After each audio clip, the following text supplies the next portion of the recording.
welcome to Glamour's Global Self-Care Sunday event. I am Caitlin Brody. I'm Glamour's Entertainment Director, and I am thrilled to welcome global superstar Camila Cabello. Oh, thank you for being here. Thanks for having me. So when you're at the top of your profession like Camila is and have tons of followers, she still is able to prioritize her mental health, which is not easy. So what does self-care look like to you?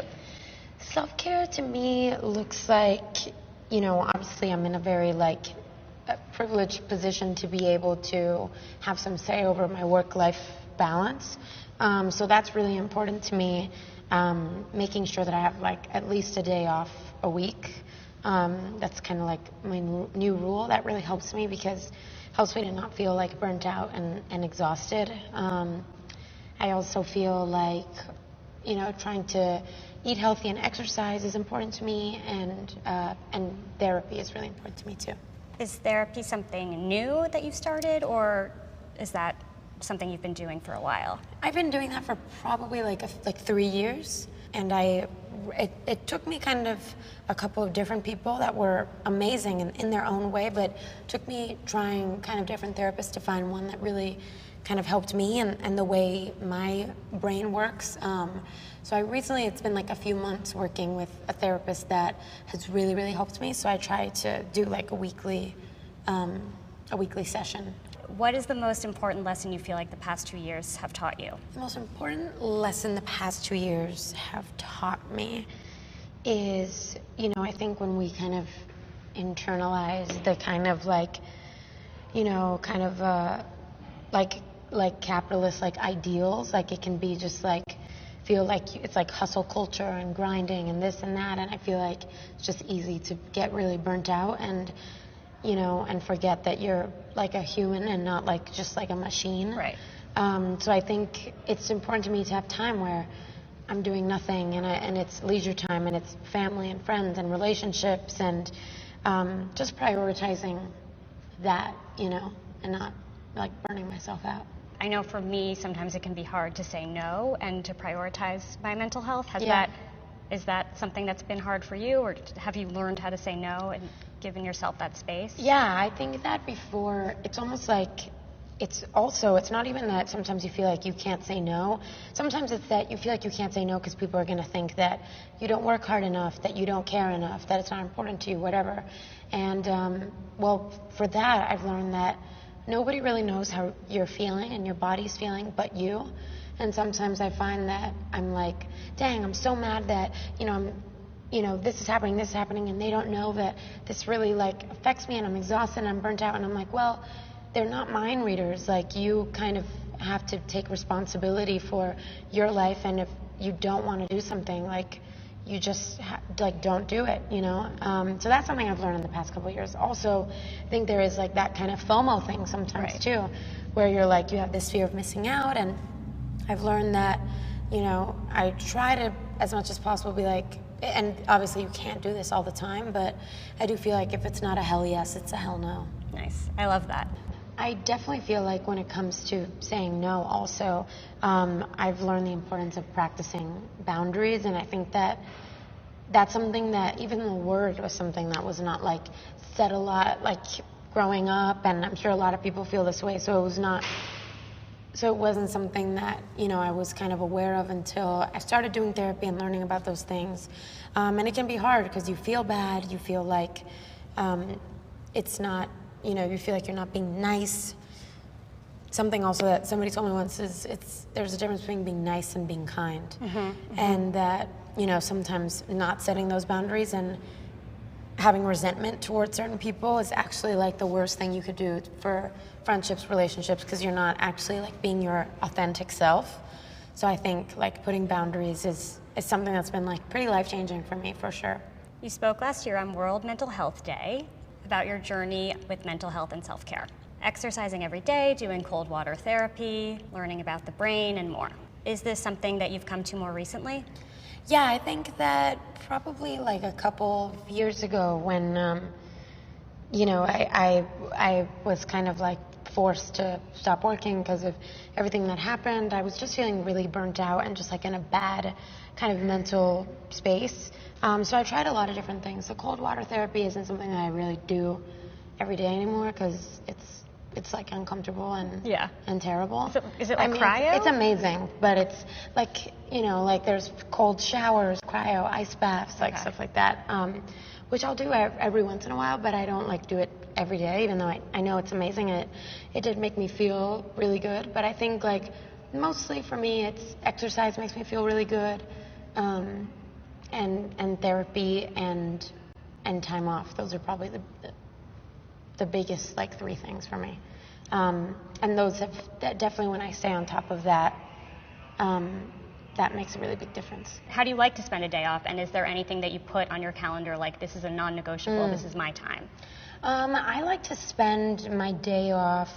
I definitely prioritize like friendships and relationships. Sometimes I actually can be kind of tired, and sometimes I'm like, no, I don't really want to hang out with anybody, especially new people today.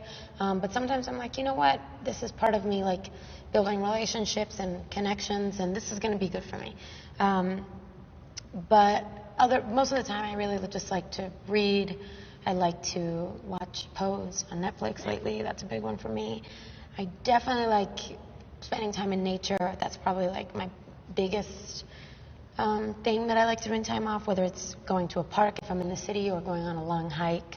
I really like doing that. And yeah, lately, which is a new thing, I feel like the 1 day off a week is pretty non-negotiable. Right. Yeah. Right. Well, most of us have 2. Your 1 has to be very precious. Yes, my 1, I'm like, you can't, I gotta have my 1. Yeah. We all know social media plays a big role in our mental health, for better or worse. What do you feel your relationship is with it?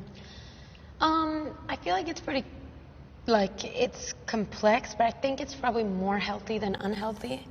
I feel like from a really young age, I was like 15 and I searched up my name on Twitter and like just cried so much, and I was like, yeah, I'm never doing that again. So I've literally never done that again. Wow. Like, I'm not like looking at myself on social media or what people are saying about me. So, because I feel like that's like, that can really mess you up. So I don't do that, which I feel like is really huge. I think it's complex in the sense that I have people that I love that I follow on Instagram, and sometimes I start to compare myself, especially I think like body image is a big thing. Right. I start to have more and more thoughts like, oh, like, I don't like how I look, oh, my body, whatever. So it's funny, like, even yesterday I read this quote that was like, teenagers experience way more kind of mental health problems like depression and anxiety because they go on Instagram a lot more. And I was like, oh, okay, I've experienced this like in my own, like lately I've been like, oh, I'm having a lot of body image thoughts, and I realize it's because I'm spending so much time on Instagram. Yeah. So I'll be like, okay, I can see this showing up in my life when I'm not on Instagram, so I'm gonna just like chill and not be on it because I can feel it affecting me. So it's complex. Like, I think it's like sometimes I spend a lot of time on there and I'm like, this is really fun, and then I'm like, oh, it's affecting me. I'm gonna take a step back. So it's kind of like in flux. Right. I can relate to that for sure. Yeah. Was there a specific turning point for you when you started to prioritize your mental health? Yeah, definitely. I mean, I think the turning point was like just like a mental breakdown. Oh yeah, that'll do it. That'll do it. Yeah, I was just like, I don't know if this is the case for everybody, but I feel like it makes sense that, when I hit was like highest peak of like anxiety, and like I feel like probably like having, I don't know, like a lot of anxiety. I don't want to say like depression, but I think like it hit a point where I was just like, oh my God, like this is really like hard to experience every day. So I think like when I started feeling those feelings of like helplessness and like those like terrible feelings, I was like, okay, yeah, I really need to like, do therapy more, and I need to figure out what's not working because this sucks. And I really feel like I changed a lot about my life since that moment. That was probably a couple years ago, like before the pandemic. And then I think after and during, I changed a lot about my life, and now I'm doing way better. Was that change something that you were able to do yourself, or did you have like external friends or family or relationships that helped you to have that pivot? Yeah, I mean, I think that externally, my friends and family were like my mom, like really, like was like, I think that working with this therapist would be really, really good for you. And I was like, no, I don't know, whatever.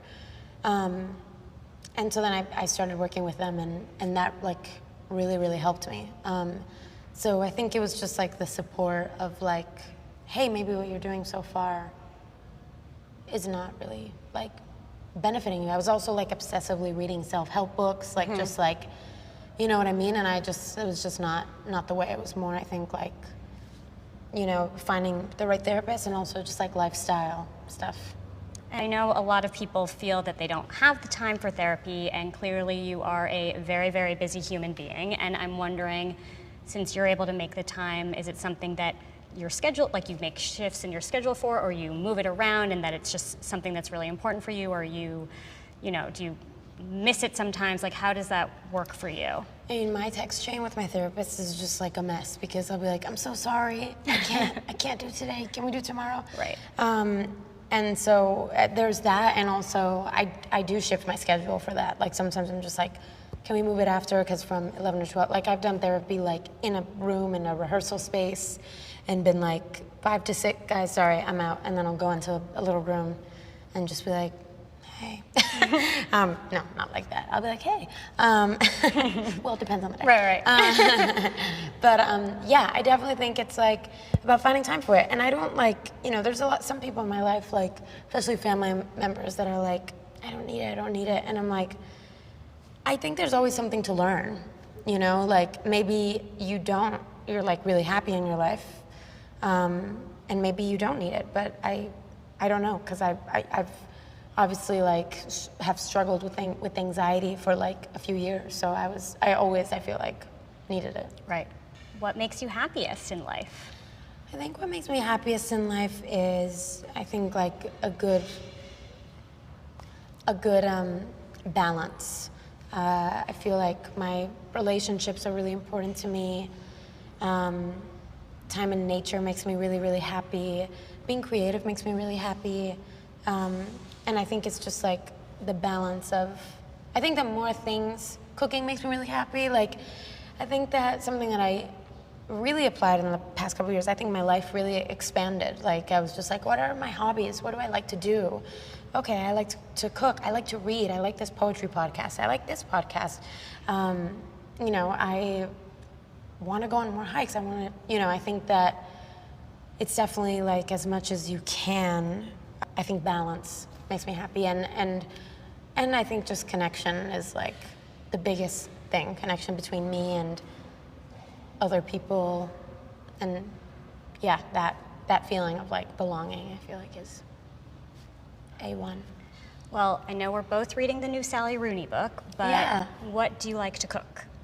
Ooh, I love to make pasta.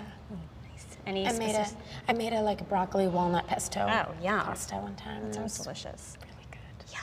Yeah, it was fire. What would you say is the best self-care advice you could give others? I think that speaking your truth is really important, and like destigmatizing mental health is really important. Like, the more that I've been kind of truthful and open and vulnerable about what my experiences have been and what they are, like on a day-to-day basis, that's like the most healing thing in the world. I think finding even one person who you could be like, I felt like really like anxious last night, or like whatever those things are. I keep comparing myself to, you know, this person on social media. Like, I think that makes you feel like heard and seen, and that's like probably the best thing you could do for your mental health. That's wonderful. Well, Camila, thank you so much for being a part of Glamour's Self-Care Sunday event. We're so happy to have you, and yeah. Thank you so much. Thank You're you. awesome.